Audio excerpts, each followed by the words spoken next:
Hello, Explainverse Fam! Check out this wild stuff. At a time when there aren't any major updates, James Gunn has stepped up saying, "You've been waiting for it, and I'm delivering." He's just dropped the official trailer for Peacemaker Season 2. We thought this trailer would answer some of our questions, but instead it's raised even more. Whether Peacemaker belongs to the DCU or the DC Extended Universe, the trailer has stirred up a ton of questions and confusion. So, the hype for this season is definitely through the roof. For DC fans, this series feels like it's going to be a big deal. Both Superman and Peacemaker seem to be tackling a similar issue right now. There's this quantum unfolding chamber that can open a portal to parallel worlds. Lex Luthor had been handling it somewhat immaturely, but now Peacemaker has an advanced version of this technology. Using it, the story seems to involve traveling through portals to different universes, possibly encountering monstrous threats. In this case, Peacemaker is heading to a parallel world, and the core conflict seems to revolve around whether he can save that world or not. Why did he go to that world? Is that world the DC Universe? These questions are piling up. If you noticed in the Superman movie, we saw Peacemaker in a specific shot. That's our Peacemaker. Just pay attention to his suit. There's a pigeon flying downward on his chest. That's the same Peacemaker we're talking about here. In the previous trailer, there was a scene where Peacemaker is talking with Maxwell Lord, Green Lantern, and Hawk. That implies the world we saw before is the DCU because in Season 1 we saw DCEU heroes. So how do you connect the dots? It's confusing, and now this Peacemaker series introduces a new world. In that world, Peacemaker's chest has a pigeon flying upward. That Peacemaker is super advanced and celebrated as a hero. That's what our Peacemaker wants now. Even though he has family and friends, he's desperate to be a hero. He says, "The days of being a clown are over, I want to be a hero." But people mock him, saying, "You're a guy in a colorful costume beating everyone up, how can you be a hero?" On top of that, it seems like Peacemaker might have tried confessing his love to Amelia, Harcourt, but she probably rejected him. She might have said something like, "This will never work out between me and Chris." So, it looks like the romance between Peacemaker and Harcourt isn't happening. Feeling rejected by everyone, Peacemaker decides, "I don't need this world. I'm going to a different one to be a hero." He uses his interdimensional rift doors to travel to another world.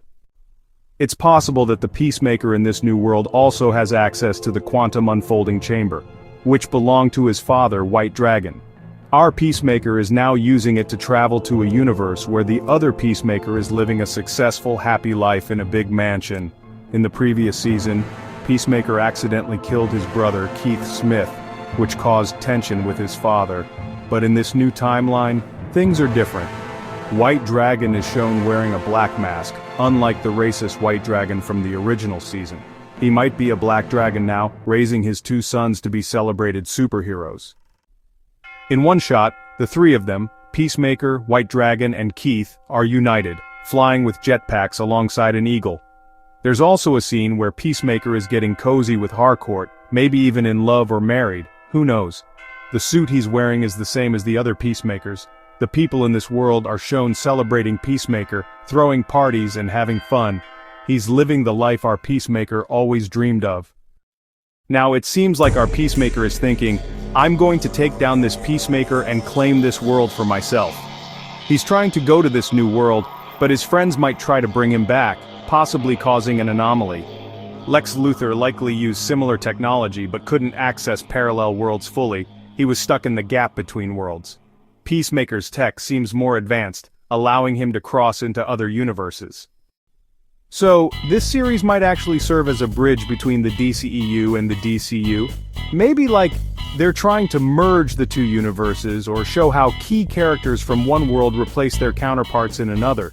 In the future, our Peacemaker might even meet Aquaman and say, "Hey, you're Aquaman!" The plot is super intriguing, and honestly it's still unclear how it'll tie into. Rick Flag Sr. is set to be the antagonist, hunting Peacemaker because Peacemaker killed his son, Rick Flag Jr. In the movie, Flag Sr. was shown as a Pentagon general, but here he's presented as the new leader of Argus. The story seems to continue from where Clayface broke Flag's back. How he recovered is unclear, but yeah, he's now using Argus to track Peacemaker. This creates a slight contradiction with the movie where Flag's role was minimal, but this series seems to flesh it out better. There's a scene where Peacemaker escapes Argus, possibly using his tech to turn a regular door into a quantum chamber portal to another world. The trailer shows various worlds, including one that looks like a hellish location with skulls and robotic arms, possibly referencing Brainiac's ship. It could be a primal or alternate version of Brainiac. The armors and capes in that scene suggest a unique universe, maybe created just for this series. James Gunn has hinted that the quantum unfolding chamber will play a major role in Gods and Monsters Chapter 1, connecting different universes and possibly merging the DCEU and DCU. There's also a shot of a door in the middle of a forest which might involve Michael Rooker's character. He's presented in a Native American-inspired look, possibly as Apache Chief, though that's unlikely. His role is still unconfirmed, but he might be part of a modernized team, like John Economos. Judo Master is back from Season 1, and he's got a big fight sequence with Peacemaker in the forest. It looks intense. The story seems to focus on Peacemaker being chased or saving someone across different multiverse parts. Rick Flag mentions closing the interdimensional rift, similar to the Rift issue in Superman. The trailer teases that the successful Peacemaker's universe might be the same as Superman's, with a billboard referencing Mighty Crab Joys, hinting at a punk rock Superman connection. The timeline might be set before Superman, showing how Flag Sr. hunted Peacemaker before becoming a Pentagon general. If the story involves our Peacemaker taking down the other Peacemaker to claim his place, it'd be a unique twist. The Peacemaker versus Peacemaker fight in the quantum unfolding chamber looks epic, and one of them might not survive. Overall, the trailer is super fun and engaging, and the season will likely be the same. James Gunn has directed key episodes, and this series seems crucial to DC's overarching story. Don't miss it. How many of you are excited for this season? Did you like the trailer? Share your thoughts in the comments, hit that like button, and let's meet in the next awesome video. Have fun, guys. Over and out. Open eye, feel the waves cut through me, hypnotized by the sounds I breathe.